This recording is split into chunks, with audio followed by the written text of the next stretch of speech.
في بيت من بيوت الله يتلون كتاب الله ويتدارسونه إلا عليهم السكينة وغشيت عليهم الرحمة وحافتهم الملائكة وذكر الله في من عنده أو كما قال رسول الله صلى الله عليه وسلم আল্লাহ নবী হাদিস শরীফের ভিতরে জানাই দিয়েছেন, যখন কোনো এলাকার লোকেরা, যখন কোনো গোত্রের লোকেরা, যখন কোনো সমাজবাসী এই রকমভাবে একত্রিত হয়ে যায়, আর তাদের মাঝখান থেকে যদি একজন ব্যক্তি কোরআন এবং নবীজির হাদিসের কথা আলোচনা করে, আর ওই আলোচনা যদি সবাই মনোযোগ দিয়ে শোনে, রসুল বলেছেন এই যে মাথার উপরে সুন্দর সামিয়ানা টানানো হয়েছে, এই সামিয়ানা থাক আর না থাক, আল্লাহ পাকের কোরআন থেকে যদি মনোযোগ সহকারে কোরআনের আলোচনা শুনতে পারি, আমার আল্লাহ রব্বুল আলামিন মাথার উপরে রহমতের সামিয়ানা টানিয়ে দিবেন। ওয়ানাযালাত আলাইহিমুস সাকিনা, আল্লাহ নবীজি বললেন আল্লাহ পাক তখন তাদের উপরে শান্তিগুলো বর্ষিত করে দেয়। শুধু তাই করেন না, ওয়াহাফাতুহুমুল মালাইকা, আল্লাহ রহমতের ফেরেশতা তখন তাদের চতুর্দিকে গোল হয়ে দাঁড়িয়ে যান। সুবহানাল্লাহ বলবেন না? আমার প্রিয় বন্ধুগণ, আমরা আমাদের চোখ দিয়ে দেখতে পারবো না, কিন্তু রাসূলের হাদিসের ভাষা অনুযায়ী এই মুহূর্তে আমাদের চতুর্দিকে আল্লাহ রহমতের ফেরেশতারা গোল হয়ে দাঁড়িয়ে গেছেন। কেমনে দাঁড়িয়ে গেলেন? নবীজির হাদিসের ভাষা অনুযায়ী একজনের কাঁধের উপর আরেকজন, আরেকজনের কাঁধের উপর আরেকজন, আরেকজনের কাঁধের উপর আরেকজন, এরকম করতে করতে আসমান পর্যন্ত আল্লাহ রহমতের ফেরেশতারা গোল হয়ে দাঁড়িয়ে যান। আল্লাহ রহমতের ফেরেশতারা গোল হয়ে দাঁড়িয়ে গিয়ে আল্লাহর কাছে দোয়া করে রব্বুল আলামিন, ওই যে দেখো রাজশাহী গোদাগাড়ি এলাকার চরে এলাকায় আপনার বান্দা বান্দিগুলো কোরআনুল কারিমের কথা শ্রবণ করার জন্য সুন্দর পরিবেশে আদব রক্ষা করে বসে গেছে। আপনার একজন বান্দা সুদূর পাবনা জেলা থেকে এসে তাফসির করে, ওই তাফসিরটা সবাই মনোযোগ দিয়ে শোনে। রব্বুল আলামিন, আমরা তোমার রহমতের ফেরেশতা তাদের পরিবেশ দেখে খুশি হয়ে গেলাম। ওগো রব্বুল আলামিন, আমরা সবাই তাদের জন্য তোমার দরবারে নাজাতের জন্য দোয়া করি। আল্লাহ তাআলা, ওই সমস্ত বান্দা বান্দির তামাম জীবনের সব গুনাহগুলো তুমি আল্লাহ মাফ করে দাও। এই রকম ভাবে যখন আল্লাহ রহমতের ফেরেশতা আল্লাহ পাকের দরবারে দোয়া করবে, আল্লাহ রহমতের দরিয়া জুসমরে যাবে। আল্লাহ পাক ডাক দিয়ে বলবেন, ওয়াযাকারাল্লাহা ফী মান ইনদাহু, নিকটতম ফেরেশতাদের ডাক দিয়ে বলবেন, ও আমার নিকটতম ফেরেশতারা রে, সাক্ষী থেকে যাও আমার রহমতের দরিয়ায় জোশ মেরেছে। ওই সমস্ত বান্দা বান্দিরা যখন কোরআনুল কারিমের মাহফিল শুনবি, কোরআনুল কারিমের মাহফিল শোনার পরে শেষ মোনাজাত যখন করবে, শেষ মোনাজাত করে যখন কান্না বিজড়িত কণ্ঠে চোখের পানিগুলো ছেড়ে দিয়া বাড়ির দিকে যখন রওনা হবে, ও আমার ফেরেশতারা রে, সাক্ষী থেকে যাও আমি আল্লাহ পাক ঘোষণা করেছি ওদের তামাম জীবনের সব গুনাহগুলো আমি আল্লাহ মাফ করে দেব। শর্ত হলো, যদি আজকের এই কোরআনের মাহফিলে আমরা যদি শেষ মোনাজাতটা আজকে করে যেতে পারি, রাসূলের ভাষা অনুযায়ী একটু আওয়াজ তুলে বলতে হবে, গুনাহ মাফ করবেন কে? সবাই বলুন, গুনাহ মাফ করবেন কে? সুতরাং আমি আপনাদের কাছে জানতে চাই, আপনারা কি রাজি আছেন যে আজকের এই কোরআনের মাহফিল আমরা শেষ মোনাজাত করে তারপরে বাড়িতে যাব? সবাই রাজি আছেন তো ইনশাআল্লাহ? দেখি কারা কারা শুনবেন না, হাত তোলেন।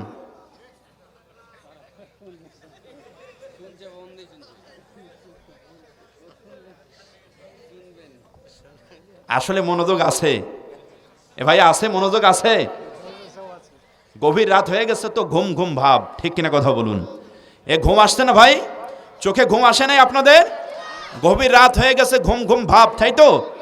আমাদের বাংলাদেশের টেন্ডেন্সি এরকম হয়েছে যে হুজুর আলোচনা করেন সারা রাত, সারা রাত আলোচনা করে শহীদ হয়ে যাবেন, সারা রাত আলোচনা শুনে আমরা শহীদ হয়ে যাব, নামাজ পড়ব না। ঠিক কিনা কথা বলেন? এরকম মানুষ আছে না নাই?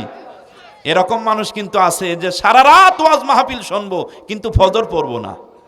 এরকম মানুষ আছে না আমাদের দেশে? কি লাভ হবে বলেন তো দেখি, লাভ আছে?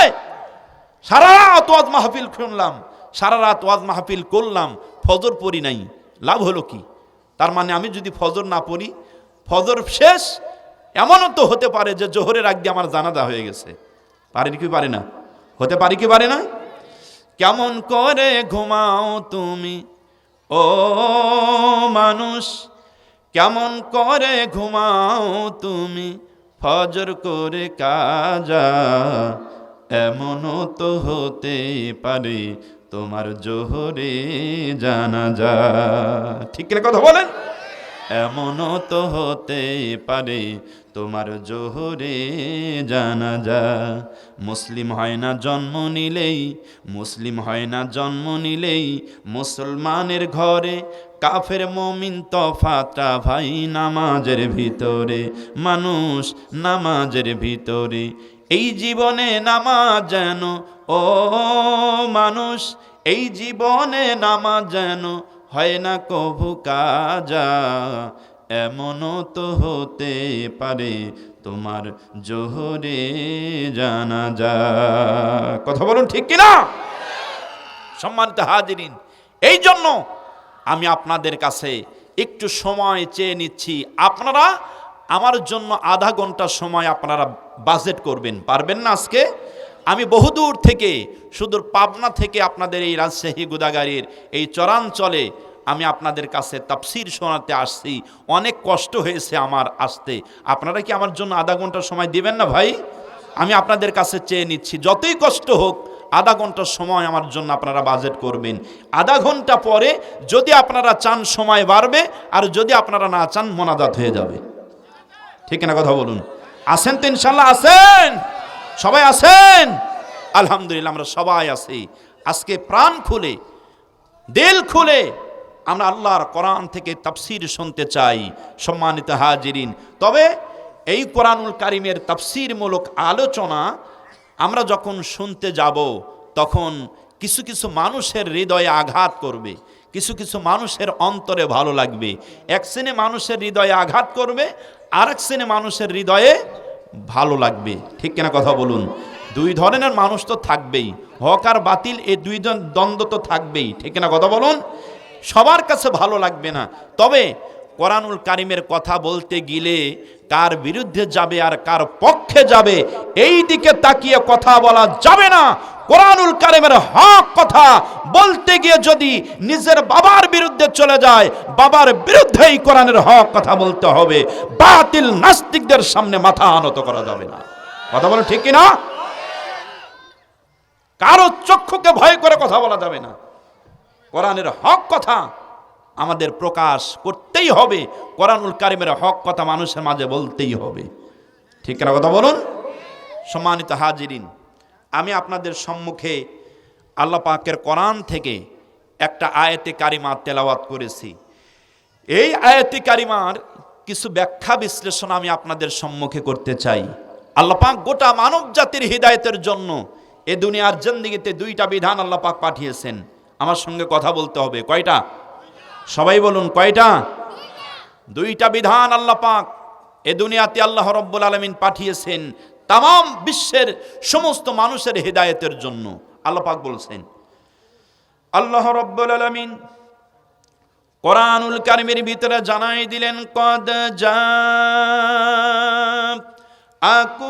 মিনাল্লাহি নূরুন ওয়া কিতাবুম মুবিন। আল্লাহ পাক বললেন, দুনিয়ার মানুষ শোনো, তাম পৃথিবীর মানুষের হিদায়াতের জন্য আমি আল্লাহ পাক এই পৃথিবীর জমিনে দুইটা বিধান নাজিল করে দিলাম।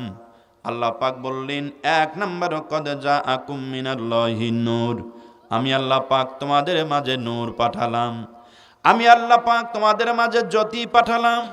আল্লাহ পাক বলছেন দুই নাম্বার, ও কিতাবুম মুবিন, মহান গ্রন্থ আল কোরআন দুই নাম্বারে পাঠালাম। দুনিয়ার মানুষ শোনো, এই দুইটা বিধান যদি পৃথিবীর জমিনে তোমরা আঁকড়ে ধরো, আমি আল্লাহ পাক তোমাদেরকে বলে দিলাম পৃথিবীর জমিনে তোমরা কখনোই পথভ্রষ্ট হবে না। সুবহানাল্লাহ বলবেন না? আজ থেকে ১৫০০ বছর পূর্বে আমার নবীজি বিদায় হজের ভাষণে ১.৫ লক্ষ সাহাবী নবীজির সামনে দাঁড়ানো। আমার নবীজি ১.৫ লক্ষ সাহাবীকে সামনে নিয়ে আল্লাহ নবীজি একটা ভাষণ প্রদান করেছিলেন। নবীজি বিদায় হজের ভাষণে ১.৫ লক্ষ সাহাবীকে উদ্দেশ্য করে ভাষণ দিলেন, সাহাবীরা রে, ও আমার সাহাবীরা, আমি নবীজি তোমাদের মাঝখান থেকে চিরেই বিদায় নিয়ে চলে যাব। ও আমার সাহাবীরা রে, আজকে যেইভাবে তোমাদের সামনে দাঁড়ায়া আমি নবীজি কথা বলছি, এরকম হয়তো কোনোদিন তোমাদের সামনে আর দাঁড়াতে পারবো না। সাহাবীরা শোনো, আমি নবীজি অচিরেই তোমাদের মাঝখান থেকে বিদায় নিয়ে চলে যাব। আমি নবীজি বিদায় নিয়ে চলে যাওয়ার পরে তোমাদের সামনে অচিরেই এমন একটা যুগ চলে আসবে, এমন একটা জামানা তোমাদের সামনে হাজির হবে, যেই জামানায় তোমাদের হাতের উপরে আগুনের অঙ্গার রাখা সহজ হয়ে যাবে, কিন্তু ঈমান রাখা বড় কঠিন হয়ে যাবে। কথা বলুন ঠিক কিনা? রাসূল ভবিষ্যৎবাণী করেছেন এমন একটা যুগ, এমন একটা জামানা অচিরেই চলে আসবে, যেই জামানায় তোমাদের হাতের উপরে আগুনের অঙ্গার রাখা সহজ হবে, ঈমান রাখা কঠিন হবে। পাবনার ভাষা বোঝা যাচ্ছে? পাবনার ভাষা বোঝা যায়? খুব মনোযোগ দিয়ে দেন। রাসূল ফিতনার যুগের কথা বলেছেন। ফিতনার জামানায় আমরা পড়ে গেছি আমার বন্ধুগণ। এই ফিতনার জামানায় রাসূল বলেছেন, ও দুনিয়ার মানুষ শোনো, আমি তোমাদের 2টা বিষয় ভবিষ্যৎবাণী করে যাচ্ছি।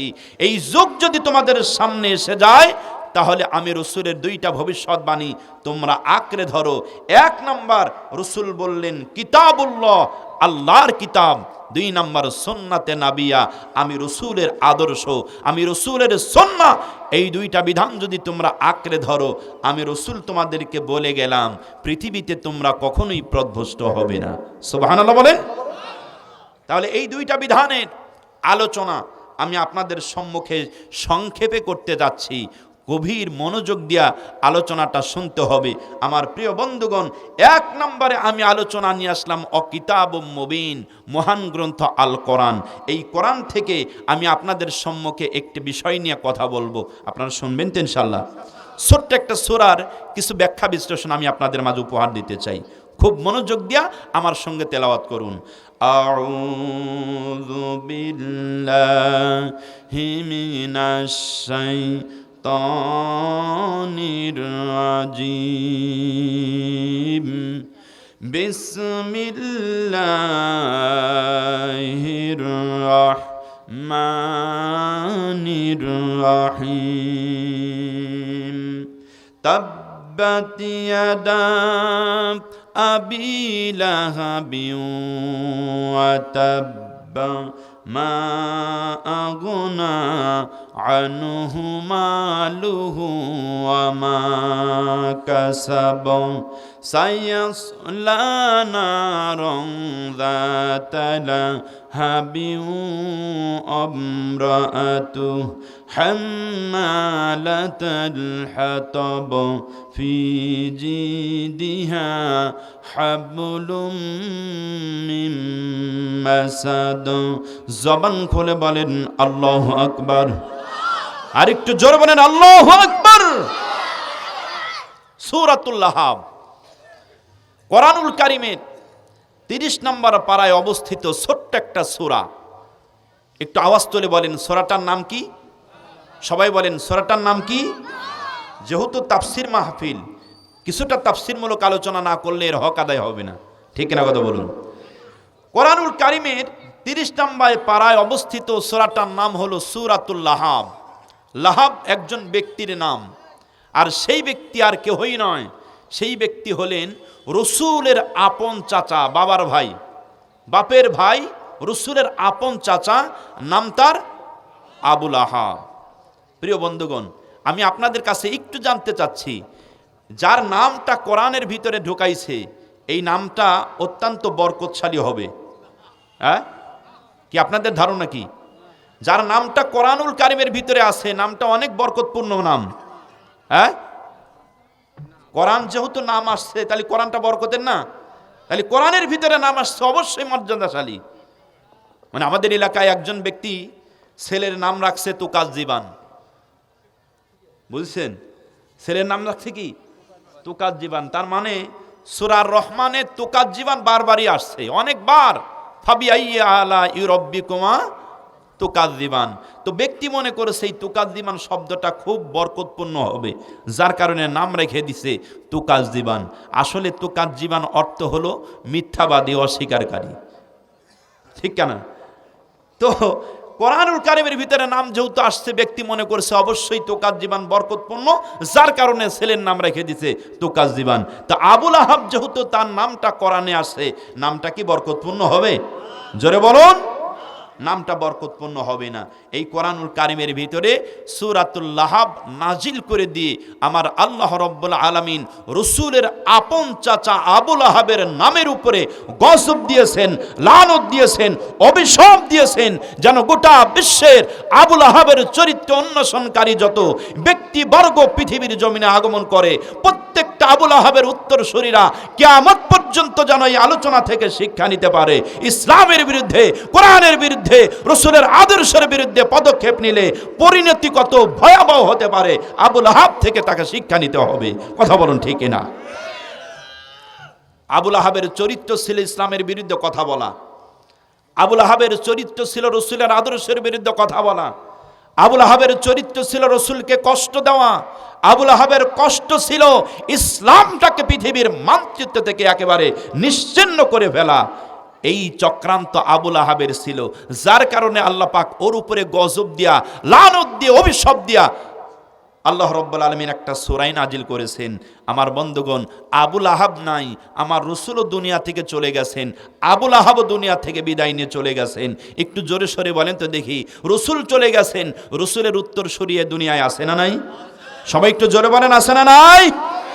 রাসূলের উত্তর সরিয়ে এখানে যারা আমরা বসে আছি, আমরা সবাই, ঠিক কিনা কথা বলুন? কারা কারা রাসূলের উত্তর সরিয়ে হাত তুলে দেখাই দাও দেখি। তাকবীর দান, লিল্লাহে তাকবীর।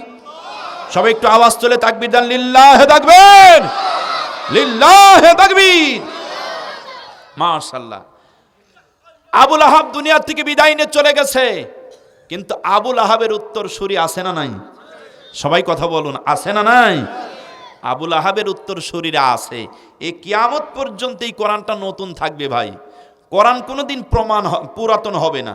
কোরআন পৃথিবী যতদিন টিকে আছে, কোরআন ততদিন নতুনই থাকবে, ঠিক না কথা বলুন? সম্মানিত হাজিরিন, আমি আস্তে আস্তে করে আপনাদের সম্মুখে বর্ণনা করতেছি সূরা লাহাব কেন নাজিল হলো, নাজিল হবার কারণটা কি, কি উদ্দেশ্যে এই দুনিয়ায় লাহাব নাজিল হলো, আমি আপনাদের মাঝে সংক্ষেপে বর্ণনা করেছি। মনোযোগ দিলে ভালো লাগবে ইনশাআল্লাহ। আমার প্রিয় বন্ধুগণ,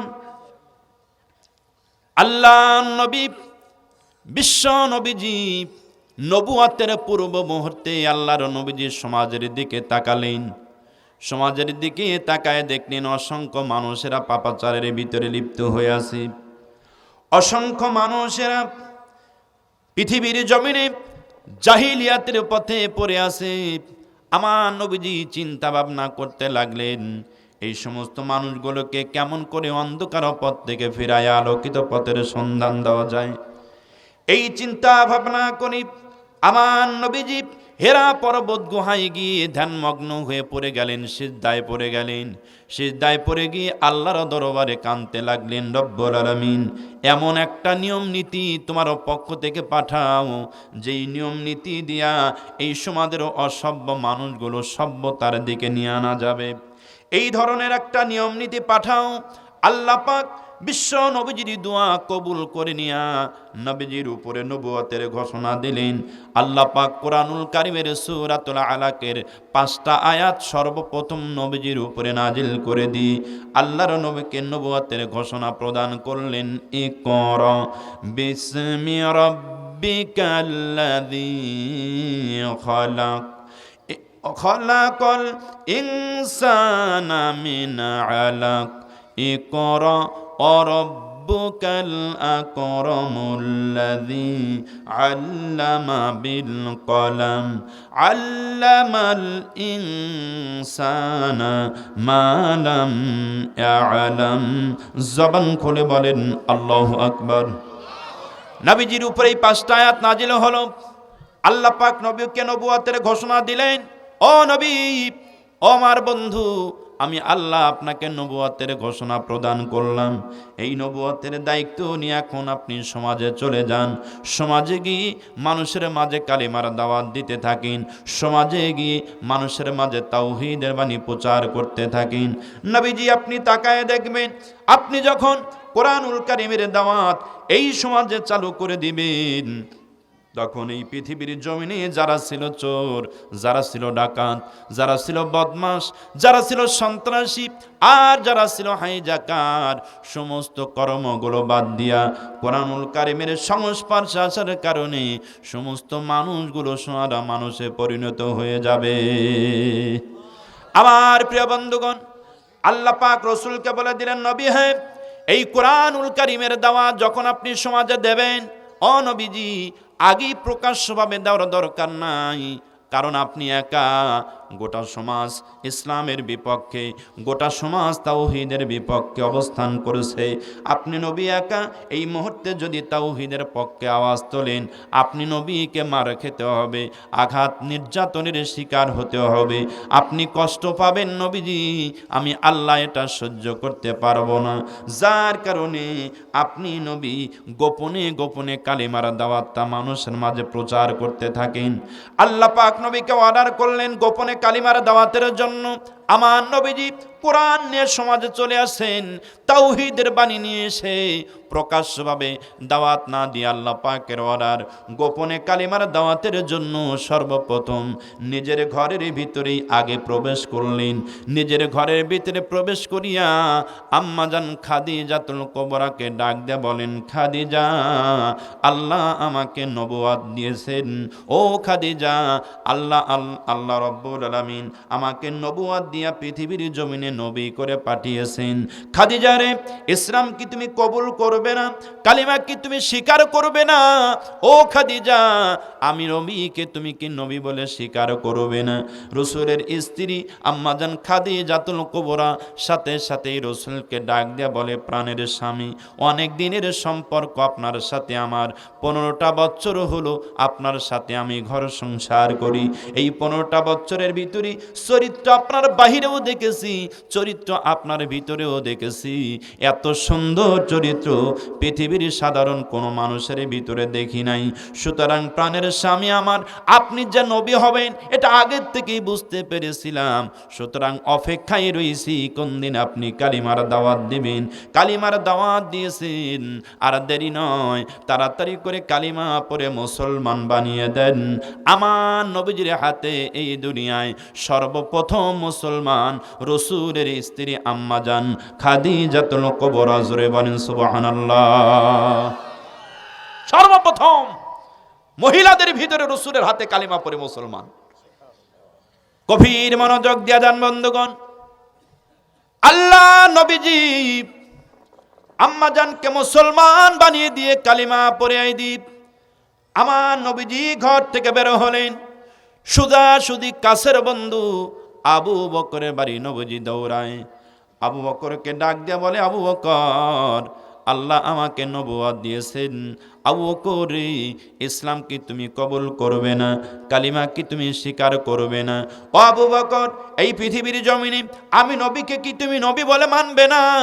আল্লাহ নবীজি যখন আবু বকরকে কালিমার দাওয়াত দিলেন, আবু বকর একই কথা শোনায়, প্রাণের বন্ধু, দীর্ঘদিনের সম্পর্ক আপনার সাথে আমার, এই সম্পর্কের জিন্দিতে বারবার আপনার চরিত্রের দিকে তাকালাম। এত সুন্দর চরিত্র তো সাধারণ কোনো মানুষের হতে পারে না। সুতরাং আগে থেকেই বুঝতে পেরেছিলাম। সুতরাং আপনি আমাকে কালিমার দাওয়াত দিলেন, আর দেরি করব না, তাড়াতাড়ি করে কালিমা পড়ে মুসলমান বানিয়ে দেন। আমার নবীজির হাতে যুবকদের ভিতরে সর্বপ্রথম যিনি কালিমা পড়ে মুসলমান হয়েছিলেন তিনি আর কেউই নয়, রাসূলের প্রিয় বন্ধু, রাসূলের প্রিয় সাথী আবু বকর সিদ্দিক। জোরে বলেন সুবহানাল্লাহ। আবু বকর রাদিয়াল্লাহু তাআলা আনহু 2 নম্বরে রাসূলের হাতে কালিমা পড়ে মুসলমান হলেন। নবীজি আবু বকরের বাড়ি থেকে বের হলেন, সবে মাত্র রাস্তায় উঠেছি, রাসূলের চাচাতো ভাই হযরতে আলী, একেবারে ছোট মানুষ, আল্লাহ রাসূলের সাহাবী হযরতে আলী, 8.5 বছরের বয়স। আলীর সঙ্গে সাক্ষাৎ, রাসূল আলীকেও দাওয়াত দিয়ে দেয়, আলী রে, আল্লাহ আমাকে নবুয়ত দিয়া পাঠাইছেন, তুমি কি ইসলাম কবুল করবে না? কালিমা কি তুমি স্বীকার করবে না? আলীকে দাওয়াত দেওয়ার সাথে সাথেই হযরতে আলী ছোটদের ভিতরে কালিমা পড়ে আগে মুসলমান হলেন। সুবহানাল্লাহ বলেন। আমার প্রিয় বন্ধুগণ, বিস্তারিত বলার সময় নেই, সংক্ষেপে বলতেছি, একটু মনোযোগ দিয়ে দেন। আল্লাহ নবীজি এইরকম ভাবে 3টা বছর কালিমার দাওয়াত দিলেন গোপনে। অর্ডার কার? সবাই বলেন অর্ডার কার? এবার আল্লাহ পাক অর্ডার করলেন রাসূলকে, ওয়া আনযির আশিরাতাকাল আকরাবিন। আল্লাহ অর্ডার করলেন, নবী হে, আর গোপনে নয়, আর গোপনে নয়। কতকাল আপনি আর গোপনে দাওয়াত দিবেন? নবী, গোপনে দাওয়াত দেওয়ার আর সময় নাই, এবার মাঠে নামেন, প্রকাশ্যে নামেন, আর গোপনে নয়, এবার প্রকাশ্যে মাঠে ময়দানে ম্যান টু ম্যান প্রত্যেকটা মানুষের কাছে গিয়ে কালিমার দাওয়াত আপনাকে প্রকাশ্যভাবে দিতে হবে। সুবহানাল্লাহ বলেন। অর্ডার কার? সবাই বলেন অর্ডার কার? আমার রাসূলকে যখন এই কালিমার দাওয়াতের অর্ডার হয়ে গেল, আল্লাহ পাক যখন অর্ডার দিলেন যে ম্যান টু ম্যান কালিমার দাওয়াত দিতে হবে প্রকাশ্যভাবে, সম্মানিত হাজিরিন, গভীরভাবে বুঝবেন কথাটা, শুধু আলোচনা শুনলেই চলবে না, শিক্ষা নিতে হবে। খুব মনোযোগ। এদেশের সমাজে দীর্ঘ 17টা বছর, তারও বেশি সময় ধরে এদেশের উলামায়ে কেরাম, ইসলামপন্থীরা প্রকাশ্যভাবে ইসলামের কথা বলবে, প্রকাশ্যভাবে কোরআনের তালিম করবে, প্রকাশ্যভাবে কোরআনের ক্লাস করবে, এই ধরনের পরিবেশ বাংলার জমিনে ছিল না। কথা বলুন ঠিক কিনা? কথা বলুন ঠিক কিনা? এই ধরনের পরিবেশ ছিল না। আল্লাহ পাক ওই সময় হয়তো গোপনে কালিমার দাওয়াতের একটা হিকমত দিয়েছিলেন, কারণ হিকমতের কথা তো আল্লাহ পাক কোরআনে বলেছেন, ঠিক না? কথা বলুন। যার কারণে গোপনে গোপনে কালিমার দাওয়াত চলেছে, গোপনে গোপনে কোরআনের তালিম চলেছে, গোপনে গোপনে কোরআনের ক্লাস চলেছে। কিন্তু আল্লাহ পাক এখন বুঝাইতে চায় আর গোপন নাই, এখন মাঠে নামো, ম্যান টু ম্যান গিয়ে ইসলামের পক্ষে দাওয়াত দেওয়া শুরু করো। ঠিক না? কথা বলুন। ইসলামের দাওয়াত প্রকাশ্যভাবে মানুষের মাঝে প্রচার করতে হবে। অর্ডারটা কার? রাসূলের উপরে যখন এই অর্ডার হলো, আল্লাহ রাসূল টেনশনে পড়ে গেলেন। রাসূল বড় টেনশনে পড়ে গেলেন। কেন? আল্লাহ রাসূল এই জন্য টেনশনে পড়লেন, তিনি ভাবলেন আমি নবী তো একা, আর গোটা মক্কার সব মানুষের কাছে আমাকে কালিমার দাওয়াত দিতে হবে, একার পক্ষে তো একটু কঠিন হবে। ঠিক কিনা? কথা বলুন। এই গ্রামের নাম কি? দিয়ার মানিকচক, হাজিপাড়া।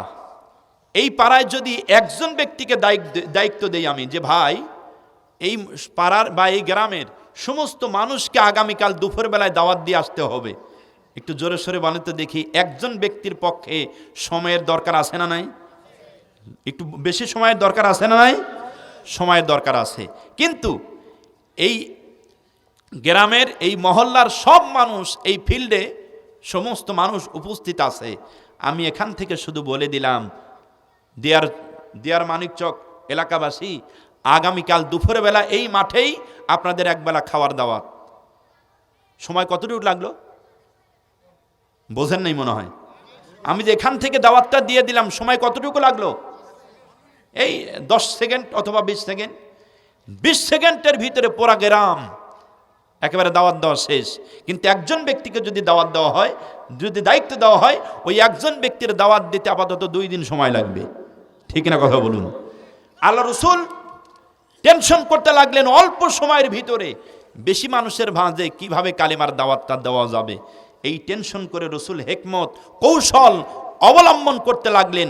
রাসূলের ব্রেনে হঠাৎ করে ধরা পড়ে গেল ওই যুগের একটা নিয়ম নীতির কথা। জাহিলি যুগের একটা নিয়ম ছিল, রীতিনীতি ছিল। সমাজে যদি কোনো বিপদ হতো, সমাজে কোনো মুসিবত হতো, ওই সমাজের একজন ব্যক্তি দৌড়ে চলে যেত ছাপা মারোয়া পাহাড়ে। ছাপা মারোয়া পাহাড়ে দাঁড়িয়ে অসভ্যের যুগ, বর্বরতার যুগ বলে, মূর্খতার যুগ বলে নিজের পরনের কাপড়টাই আগে খুলতো। নাউজুবিল্লাহ বলেন। আপনারা বিরক্ত হচ্ছেন মনে হয়। আমি কিন্তু কোরআনের তাফসির বলছি, হুজুর বসে আছেন পাশে, খুব মনোযোগ। অসভ্যতার যুগ ছিল বলে নিজের পরনের কাপড়টাই আগে খুলে ফেলতো। ওই কাপড়টাই দিয়ে মাথার উপর দিয়ে ঘোরাইতো আর চিৎকার করে বলতো, ইয়া সাবাহা, ইয়া সাবাহা, ইয়া সাবাহা, সকালের বিপদ, সকালের বিপদ, কে কোথায় আছো, দৌড়াও, বিপদ চলে এসেছে, মোকাবেলা করতে হবে। এইভাবে ডাকাডাকি করতো। ওই ডাকাডাকি শুনে এলাকার সব মানুষ জড়সড় হয়ে ওই বিপদের মোকাবেলা করে দিত। রসুলের ব্রেনে ধরা পড়ে গেল, আমাকে ঠিক এই টেকনিক অবলম্বন করতে হবে। আল্লাহ পাক যখনই অর্ডার করেছেন প্রকাশ্যভাবে কালেমার দাওয়াতের, সাথে সাথেই রসুল ছাপা মারোয়া পাহাড়ের উপরে দাঁড়ায় গেছে। কিন্তু বড় আশ্চর্যের বিষয়, রসুল তো কাপড় খুলবেন না, কারণ রসুলের ভিতরে আদর্শ আছে না নাই? সবাই বলেন আদর্শ আছে না নাই?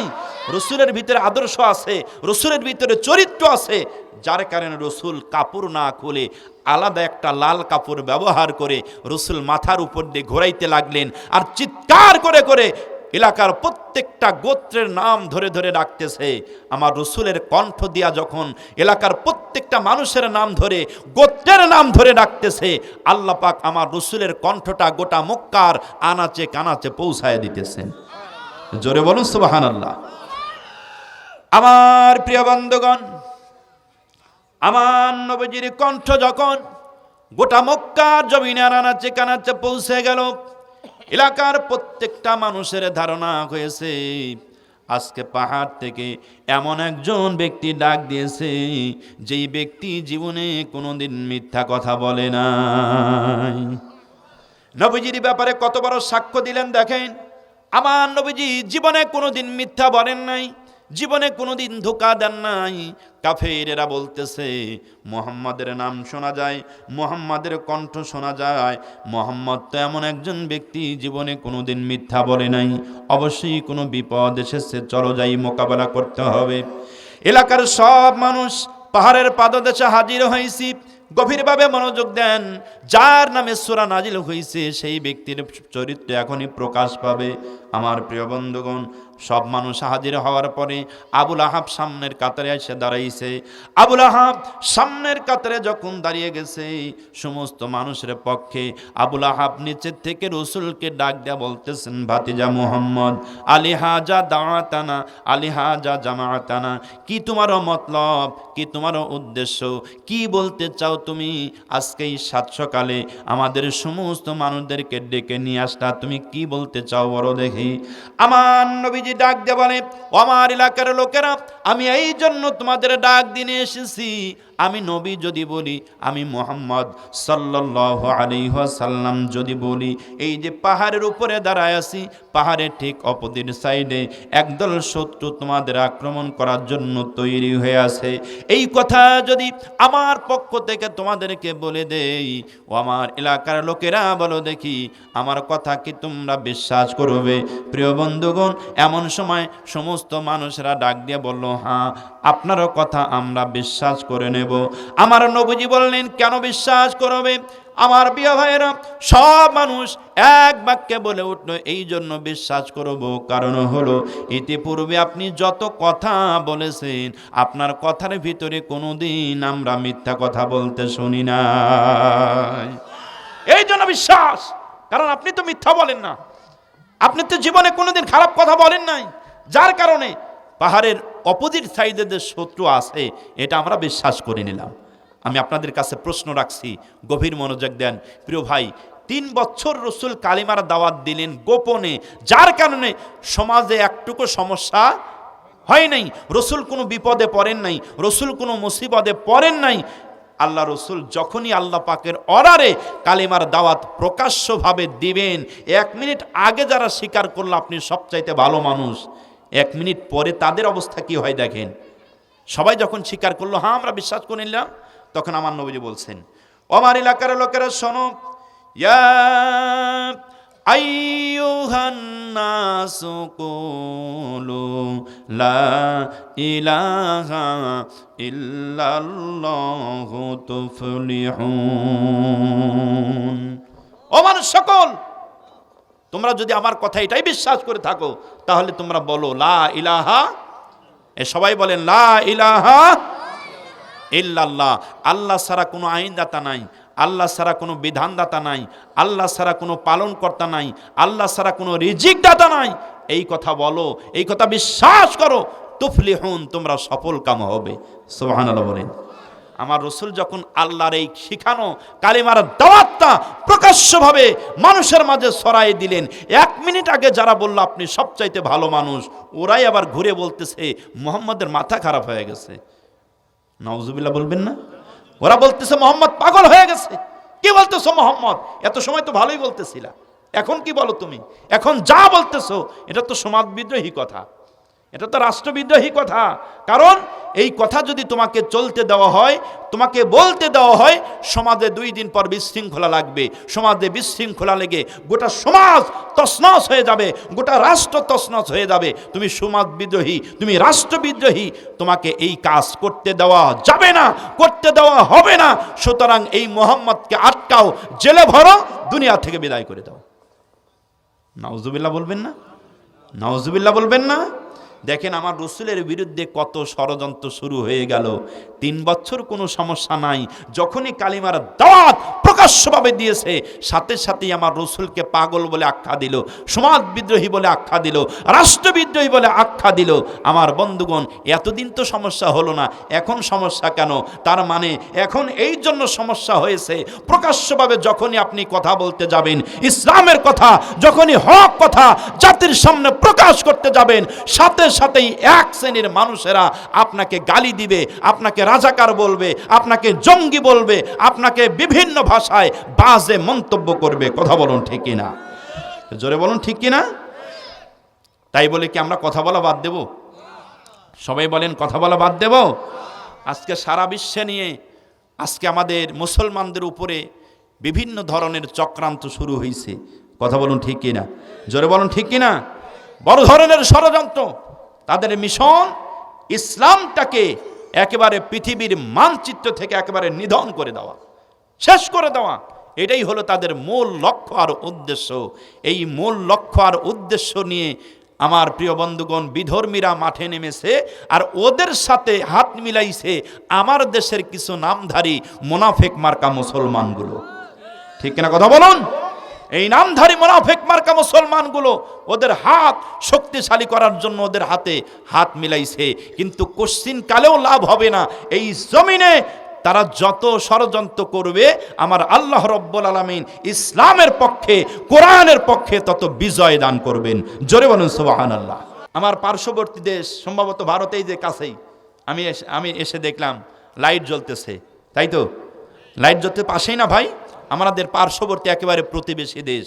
ওই দেশে হাইকোর্টে মামলা অনুযায়ী আমাদের মুসলমানদের শত শত বৎসরের ঐতিহ্য বাবরি মসজিদটাকে ওদের দখল নিয়ে ওরা বলল এখানে রাম মন্দির ছিল, যার কারণে এই সম্পদটা আমার, সম্পদটা আমাদের, এই কথা বলে ওরা তাদের দখলে নিয়ে ওখানে রাম মন্দির স্থাপন করেছে।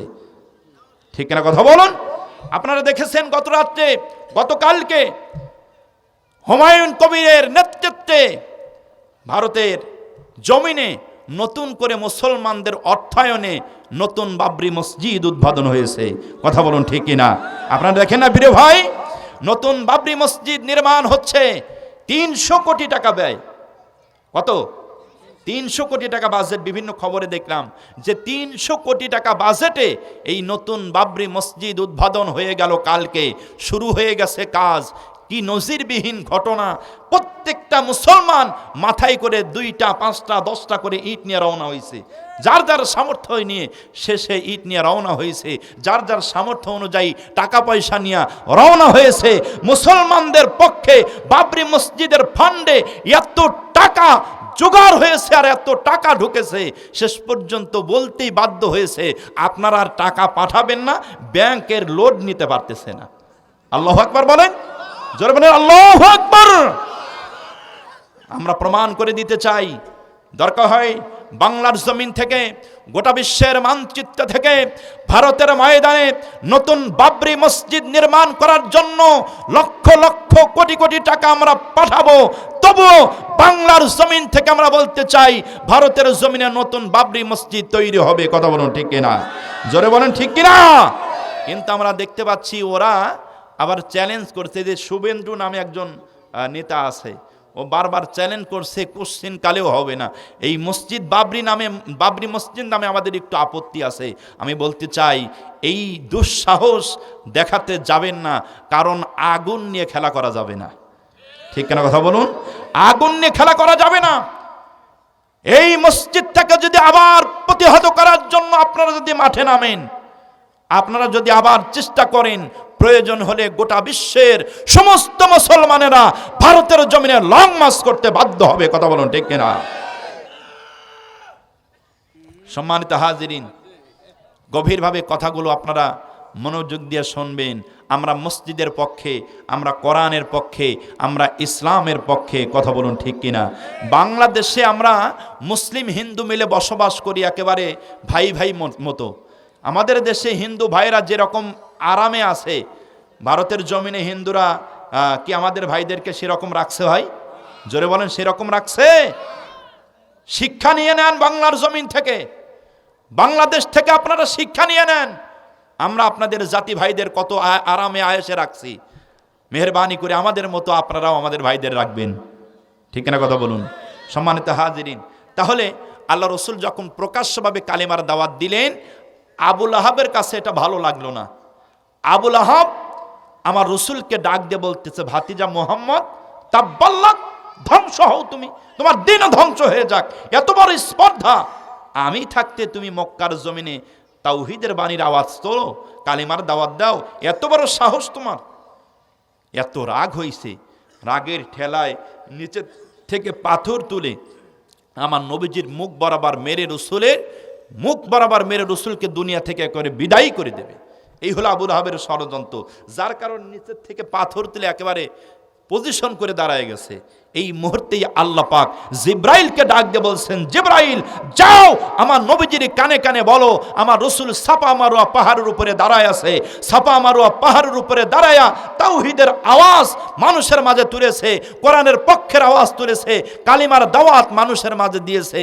এই দাওয়াত আবুল আহাব সহ্য করতে পারে নাই, কাফেররা সহ্য করতে পারে নাই, যার কারণে আবুল আহাব সহ্য করতে না পেরে নিচের থেকে পাথর তুলে আমার রসুলের মুখ বরাবর ছুঁড়ে মারতেছে। এই দৃশ্য আমি আল্লাহ সহ্য করতে পারি নাই। এই দৃশ্য আমি আল্লাহ সহ্য করতে না পেরে যেই হাতটা দিয়া আমার রসুলের মুখ বরাবর পাথর ছুঁড়ে মারতেছে, আমি আল্লাহ ওই হাতটাকে কিয়ামত পর্যন্ত ধ্বংস করে দিলাম। সম্মানিত হাজিরিন, তাহলে আল্লাহ রাব্বুল আলামিন আবুল আহাবের হাত ধ্বংস করে দিলেন। এই পরিপ্রেক্ষিতে সূরা লাহাব নাজিল হলো, তাব্বাত ইয়াদা আবি লাহাবিউ ওয়া তাব। আমি আল্লাহ রাব্বুল আলামিন আবুল আহাবের হাতটাকে কিয়ামত পর্যন্ত ভেঙে দিলাম, ধ্বংস করে দিলাম। তার মানে কি আবুল আহাবের হাত দুইটা ভাঙিয়ে দিয়েছিলেন আল্লাহ? এর অর্থ কি এটাই? এ কথা বলে না। এর অর্থ কি এটাই যে আবুল আহাবের হাত ভেঙে দিছে? এর অর্থ কিন্তু এটা নয়। এর অর্থ হলো আবুল আহাব মক্কার জমিনের 42 নেতার এক নেতা, তার পাওয়ার ছিল অনেক, তার ক্ষমতা ছিল অনেক। বলে যে আমাদের গ্রাম্য ভাষায় আছে, একজন সাধারণ ব্যক্তি আর একজন এই ওয়ার্ড মেম্বার মনে করেন মারামারি লাগাইছে, গন্ডগোল লাগাইছে। গন্ডগোল লাগানোর পরে এলাকার সমস্ত মানুষ এসে ঠেকাই দিয়েছে। ঠেকাই দিয়ে সাধারণ ব্যক্তিকে বলতেছে, বেটা খেয়ে দিয়ে তোমার কাম নাই, কার সঙ্গে মারামারি রাখছো? তুমি কি তার পরিচয় জানো? তার হাতটা কত বড় লম্বা? বলে কি বলে না? এ কথা বলেন, বলে কি বলে না? তার হাতটা কি এখান থেকে গোদাগাড়ি? এত বড় হাত, যে হাতটা এখান থেকে গোদাগাড়ি না, এত বড়। এখান থেকে বোঝানো হয়েছে এই হাত বলতে সেই হাত নয়, এই হাতটা হলো ক্ষমতার হাত। ঠিক না কথা বলুন? কথা বলে যে অমুক ব্যক্তি খুব বড় মাপের মানুষ, তার হাতটা অনেক লম্বা। কত বড়? এখান থেকে প্রধানমন্ত্রী বরাবর। তার মানে এখান থেকে তার ক্ষমতা হলো প্রধানমন্ত্রী বরাবর। কথা বলুন ঠিক কিনা? এটা হলো ক্ষমতার হাত। আবুল আহাবের ক্ষমতার হাত ছিল প্রধানমন্ত্রী বরাবর, যার কারণে যে কোনো কাজ আবুল আহাব করে ফেলতো। আমার রসুলকে পৃথিবীর জমিনে তারা দাওয়াতি কাজে যত বাধা দিয়েছে, রসুলকে হত্যা করার জন্য যত পরিকল্পনা করার দরকার, সব পরিকল্পনা আবুল আহাব করেছে। বিধায় আল্লাহ রাব্বুল আলামিন তার সকল ক্ষমতার হাতটাকে কিয়ামত পর্যন্ত ধ্বংস করে দিয়েছে। জোরে বলুন সুবহানাল্লাহ। আমার প্রিয় বন্ধুগণ, আবুল আহাব আমার নবীকে কম জ্বালাতন করে নাই, আবুল আহাব আমার নবীকে কম নির্যাতন করে নাই। আবুল আহাবের নেতৃত্বে আমার রসুলকে দুনিয়ার জমিনে 3টি বছর জেল খাটানো হয়েছে। আমরা শুনলে আশ্চর্য হয়ে যাব, আপনারা শুনলে আশ্চর্য হয়ে যাবেন। আমার রসুলকে 3টা বছর জেলখানার ভিতরে বন্দি করে দেওয়া হলো। আবুল আহাব রসুলের অনুসারীদের সহ, রসুলকে সহ আবুল আহাব পৃথিবীর জমিনে জেলখানার ভিতরে রসুলকে বন্দি করে দিলেন। বর্তমান জেলখানা আর রসুলের জামানার জেলখানা আকাশ পাতাল পার্থক্য। 2 জেলখানার একটু বর্ণনা দিয়ে দেব। আমার বন্ধুগণ দেখেন, আল্লাহর নবী এই কোরআনের রাজ কায়েমের আন্দোলন করতে গিয়ে স্বয়ং বিশ্ব নবীজি জেল খেটেছেন 3 বছর। আমার নবীজির অনুসারীরা জেল খেটেছেন। কেমন করে জেল খাটলেন আমার প্রিয় ভাই? বর্তমান জেলখানার ভিতরে ঘরের ভিতরে লাইট আছে, বর্তমান জেলখানার ভিতরে ওই ঘরের ভিতরে সুন্দর ফ্যানের ব্যবস্থা আছে, ওই ঘরের ভিতরে 2 বেলা খাদ্যের ব্যবস্থা আছে। জেলখানার ঘরের ভিতরে আপনি যদি অসুস্থ হয়ে যান চিকিৎসার ব্যবস্থা আছে। আবার ওই জেলখানার ভিতরে মাঝে মধ্যে আত্মীয় স্বজনদের সঙ্গে দেখা করারও ব্যবস্থা আছে। কথা বলুন ঠিক কিনা? কিন্তু আমার নবীজি আজ থেকে 1500 বছর পূর্বে এই কোরআনুল কারিমের রাজ কায়েমের আন্দোলন করতে গিয়া আল্লাহ রসুল যেই জেল খেটেছিলেন, এই জেলখানার বর্ণনা হলো আল্লাহর নবী পৃথিবীর জমিনে একটা চতুর্দিকে পাহাড়, মাঝখানে একটা জায়গা, সেই জায়গাটার নাম হলো শিবে আবি তালিব। ওই শিবে আবি তালিবের ভিতরে আল্লাহ নবী সহ তার অনুসারীদেরকে ঢোকায় দিয়ে বন্দি করে দেওয়া হলো। প্রিয় বন্ধুগণ, নবীজির মাথার উপরে কোনো ছাদের ব্যবস্থা নাই, রসুলের মাথার উপরে প্রচণ্ড সূর্যের তাপ পড়ে। আমার নবীজির পায়ের নিচে কোনো ফ্লোরের ব্যবস্থা নাই, রসুলের পায়ের নিচে উত্তপ্ত বালি। আল্লাহর নবীজি বালির উপর দিয়ে চলাফেরা করেন। রসুলের অনুসারী সহ রসুল সেখানে অবস্থান করতে লাগলেন। কাফেরেরা আমার নবীকে একঘেয়েমি করে দিল। আমার বন্ধুগণ, সমাজের অনুযায়ী, সমাজের ভাষা অনুযায়ী ঠেকি দিয়ে দিল। চতুর্দিকে ঘোষণা হয়ে গেল মুহাম্মদ এবং তার দলবলের সাথে কোনো মানুষ কথা বলতে পারবে না, কোনো মানুষ সম্পর্ক গড়াইতে পারবে না, লেনদেন করতে পারবে না, বিয়ে শাদী দিতে পারবে না, এমনকি তার সঙ্গে যোগাযোগ মেইনটেন। যদি কেউ মুহাম্মদ এবং তার দলবলের কোনো মানুষের সঙ্গে যোগাযোগ মেইনটেন করতে যায়, রাষ্ট্রীয়ভাবে তাদেরকে শাস্তির আওতায় নিয়ে আসা হবে। এই যে ঘোষণা হয়ে গেল রাষ্ট্রীয়ভাবে ঘোষণা হয়ে যাওয়ার কারণে আমার নবীজির কাছে কেউ যায় না, নবীজির কাছে কোনো মানুষ যায় না, কোনো মানুষ খাদ্য নিয়ে যায় না, ব্যবসা বাণিজ্য করতে যায় না, কথাবার্তা বলতে যায় না। যদিও কোনো মানুষ খাদ্য নিয়ে যায়, দূর থেকে আবুল আহাবের সৈন্যগুলো দূর থেকেই তাদের খাদ্যগুলো কেড়ে নিয়ে ওখান থেকে তাদের তাড়ায় দেয়। নবীজির কাছ পর্যন্ত তাদের যেতে দেয় না। আমার নবী অনুসারীদেরকে নিয়ে সেখানে অবস্থান করলেন। নবীজির কাছে অল্প দিনের খাদ্য ছিলেন। আল্লাহ নবীজির কাছে অল্প কিছুদিনের খাদ্য থাকার কারণে অল্প সময়ের ভিতরে খাদ্যগুলো মুহূর্তের ভিতরে ফুরাইয়া গেল। নবীজির কাছে সাহাবীরা আছে, বিদ্যা সাহাবী আছে, আল্লাহর নবীজির কাছে ছোট ছোট বাচ্চারা আছে। সবাইকে নিয়ে ওই নবীজি শিবে আবি তালিবের ভিতরে যখন অবস্থান করতেছিলেন, আল্লাহ নবী সহ সাহাবায়ে কেরাম খোদার যাতনা সহ্য করতে পারে না। আল্লাহর নবীজি খোদার যাতনা তিনি নিজেও সহ্য করতে না পেরে জীবনটা বাঁচানোর তাগিদে সবুজ গাছের পাতাগুলো পেরে পেরে বিশ্ব নবীজি ওই সবুজ গাছের পাতাগুলো চিবিয়ে চিবিয়ে খেয়ে বিশ্ব নবীজি খেজুরি রস খেয়ে জীবন বাঁচাইছিলেন। আমার প্রিয় বন্ধুগণ, আল্লাহ নবীজি সবুজ গাছের পাতাগুলো খাবার কারণে নবীজির পায়খানাগুলো বরকির বিষ্ঠার ন্যায় হয়ে গিয়েছিল। এত কষ্ট কাফের বেঈমানেরা আমার নবীকে দিয়েছিল। শুধু তাই নয় রে মুসলমান, পৃথিবীর জমিনে আমার নবীকে অনেক কষ্ট দেওয়া হয়েছে, রসুলকে দুনিয়ার জমিনে নির্যাতন শিকার করা হয়েছে, আমার নবীকে অনেক নির্যাতনের শিকার হইতে হয়েছে। তবু আল্লাহর নবীকে পৃথিবীর জমিন থেকে কালিমার পথ থেকে দূরে সরাতে পারে নাই। কথা বলুন ঠিক কিনা? প্রিয় বন্ধুগণ, আপনারা যেভাবে বসে আছেন আমার কাছে মনে হচ্ছে এখন মন দিয়ে শুনতেছেন না বিরক্ত হচ্ছেন? এটা হাত তুলে দেখান তো দেখি ভাই, কারা কারা জেগে আছেন? কই সবাই জেগে আছেন? মাশাআল্লাহ, একটু হাত নামান। কত সময় চলবে ভাই? হ্যাঁ, এখন বলবে কেউ সারা রাত, কেউ বলবে আধা ঘন্টা, কেউ বলবে 1 ঘন্টা। ঠিক কিনা কথা বলুন? কোরআনের মাহফিল চলবে কি চলবে না জোরে বলুন? কোরআনের মাহফিল চলবে, কোরআনের তাফসীর চলবে, সূর্য যত দিন জ্বলবে। কথা বলুন ঠিক কিনা? সূর্য যত দিন জ্বলবে, যত দিনেই বুকে আসে প্রাণ, আমরা গেয়ে যাব কোরআনের গান। যত দিনেই বুকে আসে প্রাণ, আমরা গেয়ে যাব কোরআনের গান। দুটি মনে মনে মিলন হলে আল্লাহর স্বর্গ সৃষ্টি হয়। চিরদিনেই দুনিয়ায় হয়েছে হায় কোরআনের জয়, চিরদিনেই দুনিয়ায় হয়েছে হায় ইসলামের জয়। কথা বলুন ঠিক কিনা? ভালো লাগতেছে? এই গভীর মনোযোগ বন্ধুগণ, পৃথিবীর মানচিত্রে আমার নবীকে কত নির্যাতন শিকার হয়েছি, আমার নবীজি এই দুনিয়ার জমিনে কত জুলুমের শিকার হয়েছেন।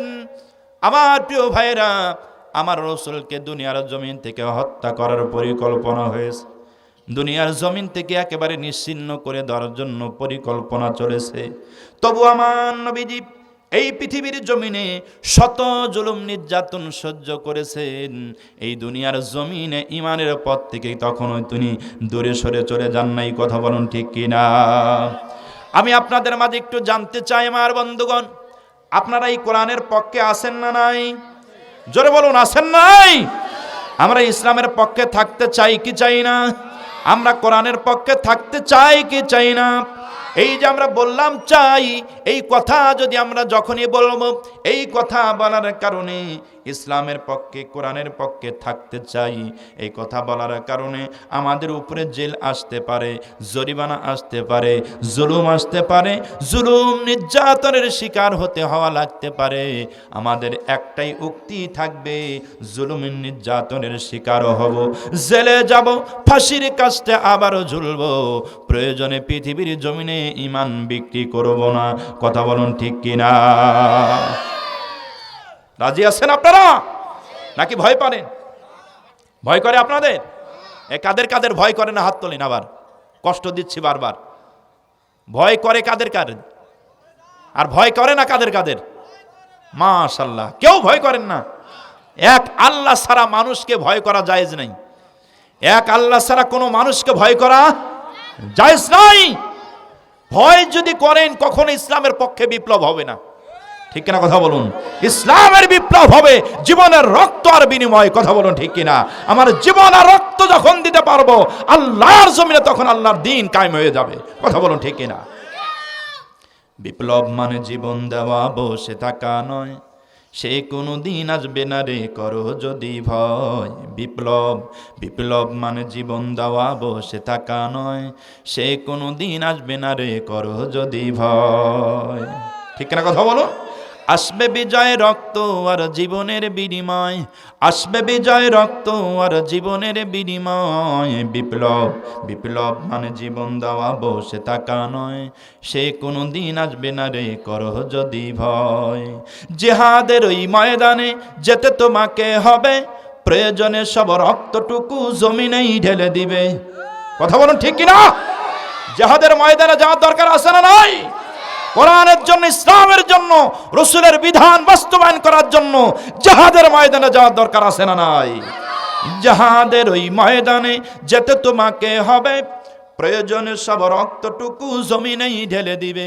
তবুও তোমায় লড়তেই হবে, তবুও তোমায় লড়তেই হবে, মানবে না পরাজয়। বিপ্লব, বিপ্লব মানে জীবন দেয়া, বসে থাকা নয়।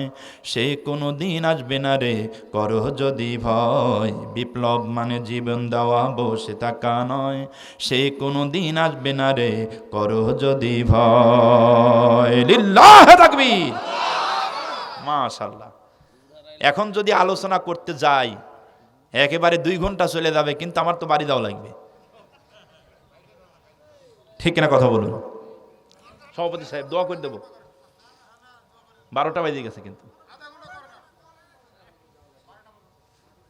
হ্যাঁ কি বল, সভাপতির অনুমতি নিচ্ছি আমি। আমার প্রিয় বন্ধুগণ, গভীর মনোযোগ। কোরআনুল কারীমের এই সূরাটা রাসূলের উপরে এমন একটা সময় নাজিল হয়ে গেল। কোরআনুল কারীমের সূরা যখন নাজিল হয়েছিল, আমার বন্ধুগণ, বর্ণনার ভিতরে আসছে নবুয়ত পাওয়ার পূর্বেই রাসূলের ঘরে আল্লাহ পাক 2টা কন্যা সন্তান দান করেছিলেন। কয়টা? সবাই বলেন কয়টা? 2টা কন্যা সন্তান নবুয়ত পাওয়ার আগেই আল্লাহ পাক রাসূলের ঘরে দান করেছিলেন। এই 2টা কন্যা সন্তানের সঙ্গে আবু লাহাবের 2টা পুত্র সন্তানের বিবাহ দেওয়া হয়েছিল। আমার প্রিয় বন্ধুগণ, আবু লাহাবের 2টা সন্তানের নাম হলো উতবা এবং উতাইবা। এই উতবা এবং উতাইবার সাথে আমার নবীজির 2টা কন্যা সন্তানের বিবাহ হয়ে গেল। রাসূলের উপরে যখন কোরআনুল কারীমের সূরাতুল লাহাব যখন নাজিল হলো, আমার নবীজি লাহাব নাজিল হবার কারণে আবু লাহাবের চরিত্র সাহাবীদের মাঝে আলোচনা করেন। আবু লাহাবের চরিত্রগুলো, পরিণতিগুলো সাহাবীদের মাঝে তাফসীর করে শোনায় দেয়। আবু লাহাবের চরিত্র এই, আবু লাহাবের পরিণতি এই হবে। রাসূল যখন এরকমভাবে মানুষের মাঝে তাফসীর করে করে বোঝায় দেয়, একজন ব্যক্তি গিয়া আমার নবীজির শত্রু আবু লাহাবের কানে খবর পৌঁছাইছে, কি চাও আবু লাহাব? তোমার ভাতিজা মুহাম্মদ তোমার বিরুদ্ধে কথা বলা শুরু করে দিয়েছে। তোমার ভাতিজা মুহাম্মদ তোমার বিরুদ্ধে তাফসীর করা শুরু করেছে। তোমার পরিণতি নাকি জাহান্নাম হবে, তোমার পরিণতি নাকি খারাপ জায়গায় হবে। তোমার ভাতিজা মুহাম্মদ গোটা মক্কার আনাচে কানাচে সবার কাছে এই কথা বলে বেড়াচ্ছে। এই কথা যখন আবু লাহাব শুনেছি, আমার নবীজির প্রতি আবু লাহাবের আরো রাগ সৃষ্টি হয়ে গেল। এত বড় সাহস রে ভাতিজা মুহাম্মদ, কোন সাহসে তুমি আমার বিরুদ্ধে খারাপ কথা বানায় বলো? এর পরিণাম কত ভয়াবহ হবে তুমি কি বলতে পারো? এর পরিণাম কিন্তু জঘন্যতম হবে। আবু লাহাব মনটা নরম করে খারাপ করে বাড়িতে চলে আসছে। কলিজার টুকরা 2টা সন্তান উতবা এবং উতাইবাকে ডাক দিয়া দিল, উতবা এবং উতাইবা তোমরা 2 ভাই আমার সামনে হাজির হও। 2 ভাই আবু লাহাবের সামনে যখন হাজির হয়ে গেল, ডাক দিয়ে বলতেছে, ও উতবা এবং উতাইবা, আমি তোমাদের 2টা সন্তানের, আমি তোমাদের পিতা, আমি আবু লাহাব, আমি তোমরা আমার সন্তান। তোমাদের 2 ভাইদেরকে আমি একটা অর্ডার করব, এই অর্ডারটা তোমাকে ফলো করতে হবে। সোনরের সন্তানগুলো, ও উতবা এবং উতাইবা, আমার কথা যদি তোমরা ফলো করো, আমি ভাববো তোমরা আমার সন্তান। যদি ফলো না করো, তোমার সাথে আমাদের কোনো সম্পর্ক থাকবে না। এই রকম ভাবে যখন বলে দিল, এই বাবাই, এই কথা বলো কেন? একটা কথা বলা যাবে না, কোনো কথা বলা যাবে না। গভীর মনোযোগ বন্ধুগণ, আমার নবীজির শত্রু আবু লাহাব রাসূলের শত্রু উতবা এবং উতাইবাকে ডাক দিয়ে বলতে, উতবা এবং উতাইবা, একটা তোমাদের কাজ করতে হবে। কি কাজ? মুহাম্মদ আমার বিরুদ্ধে দুর্নাম করে, আমার বিরুদ্ধে খারাপ কথা বলে। এত বড় সাহস মুহাম্মদ, কোন সাহসে আমার বিরুদ্ধে খারাপ কথা বলল? আজকে তোমাদের দুই ভাই দুইটা কাজ করতে হবে। এই মুহূর্তে এট এ টাইম আমি তোমাদেরকে অর্ডার করব, তোমরা দুই ভাই যেহেতু মুহাম্মাদের দুইটা কন্যা সন্তানকে বিবাহ করেছো, এই মুহূর্তে আমার অর্ডার, দুইটা কন্যা সন্তানকে তালাক দিতে হবে। যদি তালাক দিতে পারো আমার সাথে তোমাদের সম্পর্ক থাকবে, যদি তালাক না দিতে পারো সম্পর্ক কিন্তু থাকবে না। কি করবে বলো? আমার বন্ধুগণ, আবু লাহাবের দুইটা পাপিষ্ঠ সন্তান বাপকে খুশি করার জন্য দৌড়ে চলে গেলেন। দৌড়ে গিয়ে আমার নবীজির উঠান বরাবর দাঁড়ায় গেলেন। উঠান বরাবর দাঁড়িয়ে গিয়ে আমার নবীকে নাম ধরে ধরে ডাকতেছে, এই মুহাম্মদ, এই মুহাম্মদ কোথায় আসো, বের হয়ে আসো। প্রিয় ভাইরা আমার, যেই নবীজির নামটা ধরে আমার আল্লাহ পর্যন্ত কোনো নাম ধরে ডাক দেয় নাই, সেই নবীজির নাম ধরে আবু লাহাবের দুইটা পাপিষ্ঠ সন্তান ডাক দিয়ে দেয়। আমার নবীজি ডাক দিয়ে বলে, কে রে? আমার নাম ধরে কেমন ডাক দেয়? কার এত বড় সাহস হয়েছে আমার নাম ধরে ডাক দেয়? নবীজি ঘর থেকে বের হয়েই দেখে আবু লাহাবের দুইটা পাপিষ্ঠ সন্তান দাঁড়াইছে। নবীজির সামনে দাঁড়ায় গেলেন। আমার নবী যখন সামনে দাঁড়ায় গেলেন, আতবা এবং উতাইবা আমার নবীকে ডাক দেয়া বলেন, মুহাম্মদ, এত বড় সাহস তোমাকে কে দিল? আমার বাবার বিরুদ্ধে তুমি বানায় বানায় মিথ্যা বলো। এত বড় সাহস তোমাকে কে দিয়েছে? আমার বাপের বিরুদ্ধে তুমি খারাপ কথা বলো। এর পরিণাম কি হবে তুমি কি তা জানো? আমরা দুই ভাই দাঁড়াইছি তোমার সামনে, আমরা এই মুহূর্তে ঘোষণা করে দিলাম, আমরা দুই ভাই জি তোমার দুইটা মেয়েকে বিবাহ করেছি। আমার বাপের বিরুদ্ধে কথা বলার কারণে আমরা দুই ভাই একসঙ্গে তোমার দুইটা মেয়েকে তালাক দিয়ে দিলাম। নাউজুবিল্লাহ বলবেন না? জোরে বলেন নাউজুবিল্লাহ।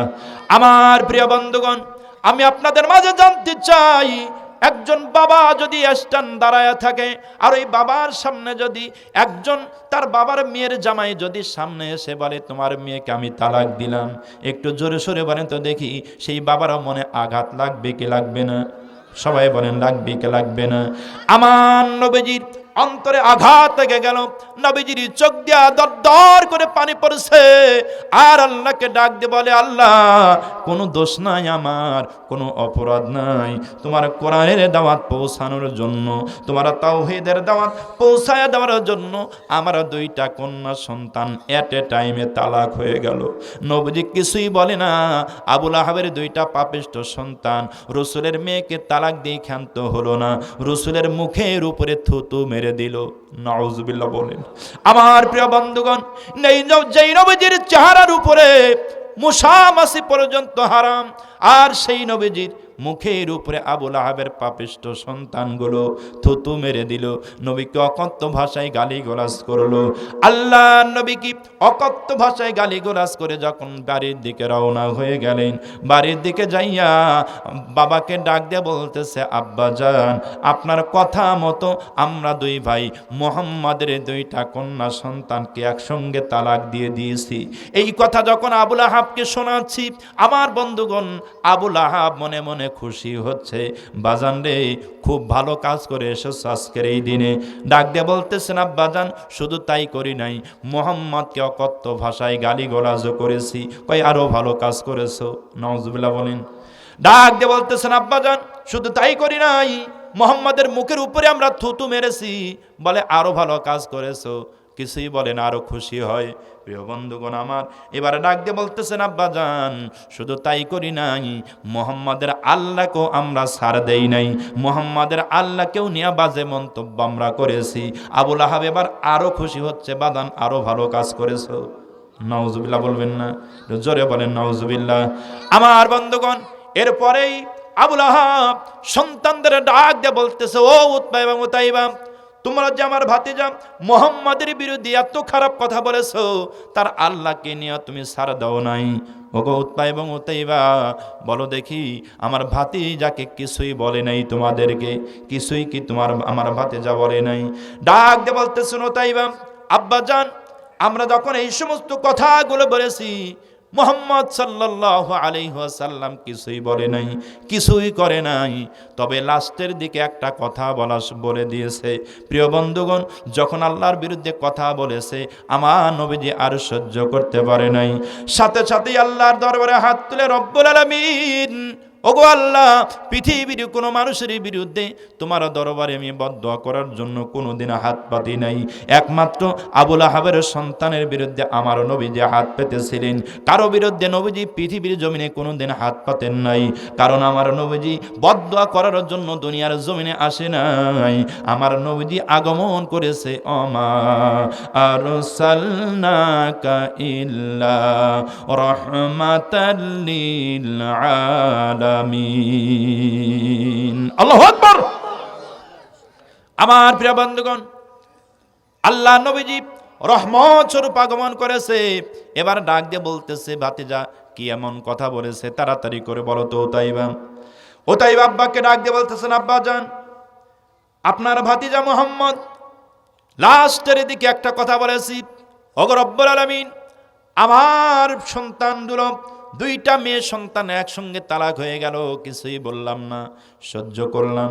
আমাকে গালি দিল, কিছুই বললাম না, সহ্য করলাম। আমার উপরে মুখের থুতু মেরে দিল, কিছুই বলি নাই, সহ্য করলাম। কিন্তু আপনাকে নিয়ে যখন বাজে কথা বলা শুরু করেছে, আমি নবীজি আর সহ্য করতে পারি নাই। আপনারও দরবারে হাত তুলেছি। রব্বুল আলামিন, যেই মুখটা দিয়া তোমার মতো আল্লাহকে বাজে কথা বলেছে, যেই মুখটা দিয়া আমি নবীজির মুখে থুতু মারছে, যেই মুখটা দিয়া আমার কলিজার টুকরা সন্তানকে তালাক দিয়েছে, ওগো আল্লাহ, ওই সন্তানকে শায়েস্তা করার জন্য তোমার পক্ষ থেকে হিংস্র জানোয়ার পাঠায় দাও। আমার বন্ধুগণ, আল্লাহ রসুল যখন এই দোয়া করেছে, আবুল আহাবের সন্তান যখন আবুল আহাবকে শোনায় দিল, আব্বা গো, আপনার ভাতিজা মুহাম্মাদের জবান দিয়ে এই কথা বলেছে, একটা হিংস্র জানোয়ার নাকি আমার পক্ষে পাঠায় দিতে হবে। আমার প্রিয় বন্ধুগণ, এই কথা যখন আবুল আহাবকে শোনাইছে, আবুল আহাব একটা চিৎকার মেরে তার সন্তানকে জড়ায় ধরে বলতেছে, ওতাইবা, সত্যই যদি আমার ভাতিজার কণ্ঠ দিয়া এই কথা বের হয়, তাহলে আমি তোমাকে বলতেছি, আমি আর তোমাকে বাঁচাইতে পারবো না। অবশ্যই মুহাম্মাদের বদদোয়া তোমার উপরে কবুল হবে। আমি ছোটবেলায় থেকে দেখে আসছি, ছোটবেলায় থেকে মুহাম্মদকে দেখে আসছি, নবী মুহাম্মাদের জবান দিয়া যা বের হয় পৃথিবীর জমিনে আল্লাহ পাক সেটাই কবুল করে নেয়। জোরে বলো সুবহানাল্লাহ। সুতরাং আমি আর তোমাকে বাঁচাতে পারবো না বাবা। আমার ভাতিজা যেহেতু বলেছে, আমি আর বাঁচাতে পারবো না। আমি তোমাকে এই জমিনে আর রাখবো না, এই মক্কায় আর রাখবো না। আমি তোমাকে বিদেশে রেখে আসব। কারণ এই জমিন আমার ভাতিজা মুহাম্মদ থাকে, আমার বড় ভয় হয়, আমার বড় টেনশন হয়, কোন সময় না জানি তোমার উপরে গজব পড়ে। আমি তোমাকে বিদেশে রেখে আসব। আচ্ছা বলে তো দেখি, রসুলের বদদোয়ার ভয়ে যেই দেশে রেখে আসবে, সেই দেশে কি আমার আল্লাহ নাই? সবাই একটু জোরে বলেন না, আছে? আমার আল্লাহ নাই? সে দেশে আমার আল্লাহ আছে। সম্মানিত হাজিরিন, আমি চাচ্ছি শেষের দিকে নিয়ে যাই। এই আলোচনা যদি আমি শেষ করতে যাই, আরো 2 ঘন্টা দরকার হবে। প্রিয় ভাই, শেষের দিকে যাই। আমরা আজকের মতো এখানে শেষ করে দিই। ভাই, ফজর পড়তে হবে না? হ্যাঁ, 12টা 7 বাজে অলরেডি। হ্যাঁ, আর 10 মিনিট বাকি।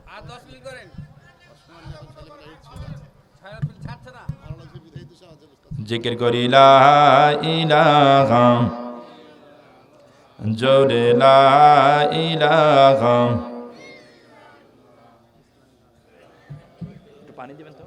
লা ইলাহা, জোরে লা ইলাহা, লা ইলাহা ইল্লাল্লাহু মুহাম্মাদুর রাসূলুল্লাহ। সুবহানাল্লাহ ওয়ালহামদুলিল্লাহ।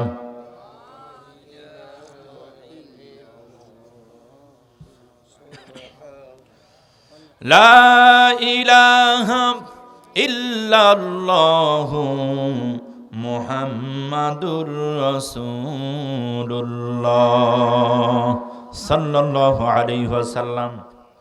আমার প্রিয় বন্ধুগণ, আবুল আহাব আমার নবীজির বদদোয়া থেকে সন্তানকে বাঁচানোর জন্য বিশাল বড় ব্যবসা কাফেলার আয়োজন করেছে। বিশাল বড় ব্যবসা কাফেলার আয়োজন করে সন্তানকে বিদেশের জমিনে রেখে আসার জন্য রওনা হয়েছে। আমার বন্ধুগণ, যাইতে যাইতে বিশাল মরুভূমির ভিতর দিয়ে রওনা হয়ে গেল। যাইতে যাইতে বিশাল মরুভূমির মাঝখানে গিয়া মাগরিবের সময় হয়ে গেল। অন্ধকারে সে আসছে, সূর্যটা ডুবে যাচ্ছে। প্রিয় বন্ধুগণ, মনে করেন এই রাস্তা দিয়া মরুভূমির রাস্তা দিয়া রওনা হয়েছে পথের মাঝখান দিগা। এই পথের মাঝখানে এসে সন্ধ্যা লেগে গেছে। মরুভূমির দেশ, সন্ধ্যার পরে যদি রাস্তায় বেরো হয়, রাস্তা ভুলে অন্যত্র চলে যেতে পারে। যার কারণে ভয় করে আবুল আহাব সমস্ত মানুষগুলোকে বলল, আমার সাথী ভাইয়েরা, সামনে আর আগানো যাবে না, এখানেই আমাদের তাঁবু গাড়তে হবে। আগামীকাল যখন সকাল হয়ে যাবে আমরা রওনা হয়ে যাব। আমার প্রিয় বন্ধুগণ, নেতার কথা মেনে সবাই তাঁবু থামাইয়া দিল। তাঁবু গাড়া শুরু হয়ে গেল। আমার প্রিয় বন্ধুগণ, তাঁবু গাড়তে গাড়তে ইতিমধ্যেই আবুল আহাব ওই এলাকার পরিবেশটা জানার জন্য মনে করেন এই গ্রামে চলে আসছে। এই গ্রামে এসে সব মানুষের কাছে জিজ্ঞাসা করেছে, ভাই, আমরা তো এই মাঝখানের এই পথ দিয়া বিশাল বড় কাফেলা নিয়ে রওনা হয়েছি। টাকা পয়সা, সোনা দানা, ব্যবসা বাণিজ্য করার সব কিছু সামগ্রী আমাদের কাছে আছে।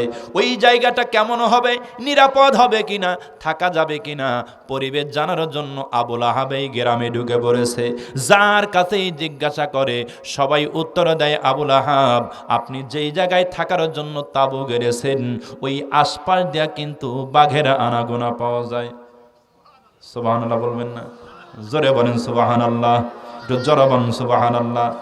আমার প্রিয় বন্ধুগণ, আমাদের গ্রামে একটা ভাষা আছে, আপনাদের এলাকায় আছে নাকি জানি না।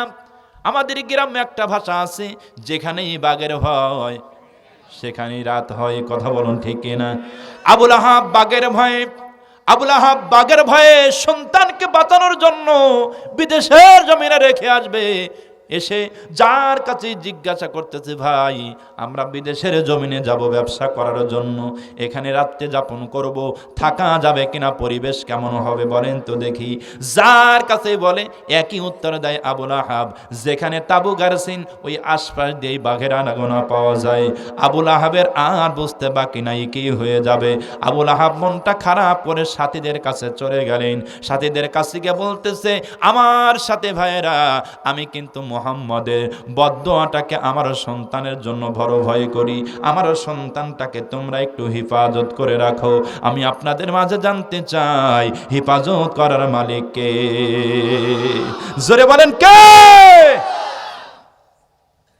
হেফাজত করা মালিক আমার আল্লাহ।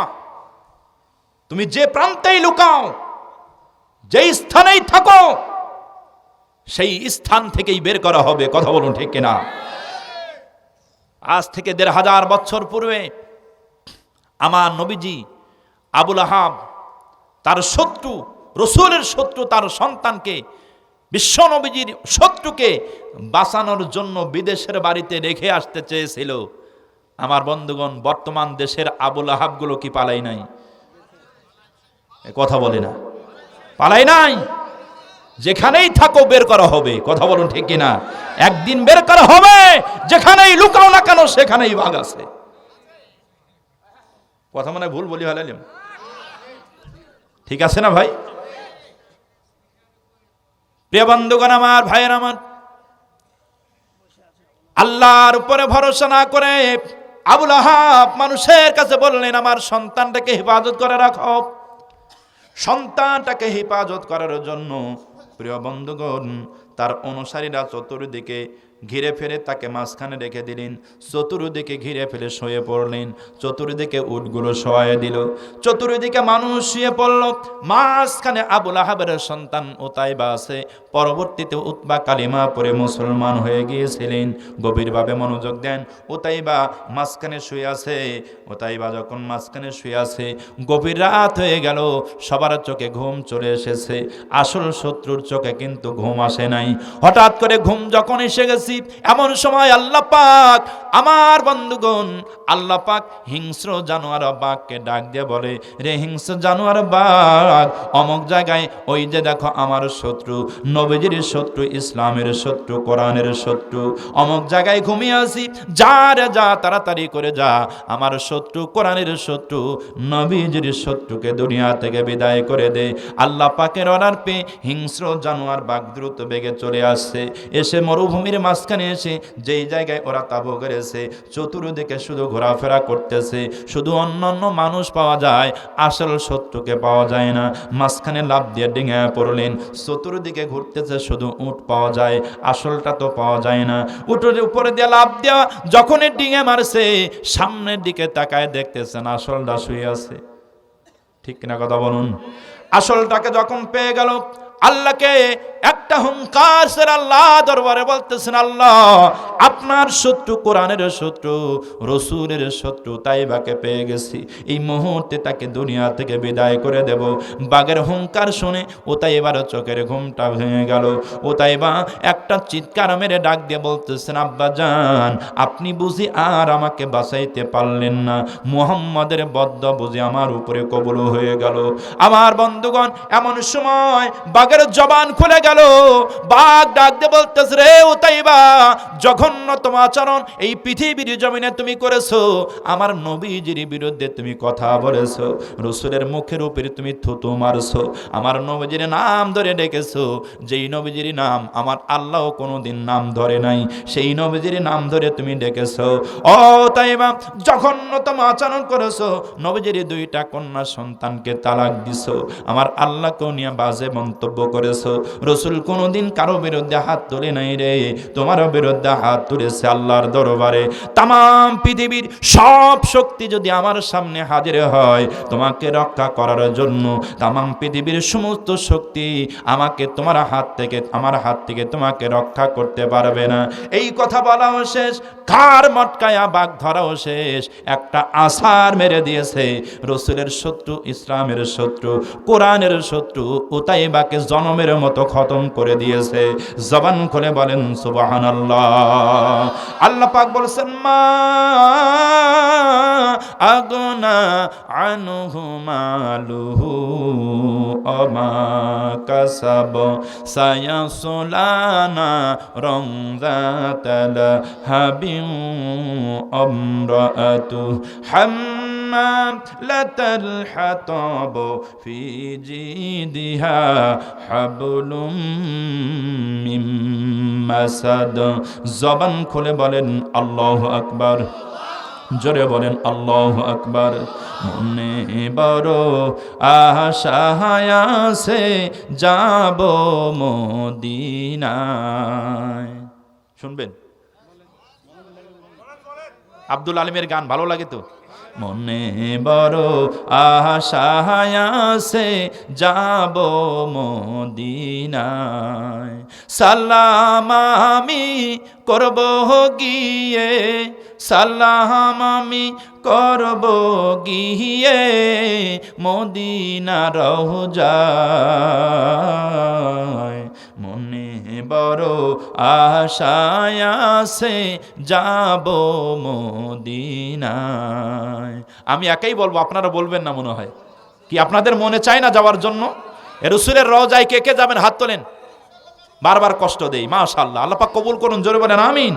একটু সবাই একটু আওয়াজ তুলে বলেন, মনে বড় আশা আছে আরব সাগর পাহাড়ি দেব, নাই কই আমার তোহরি,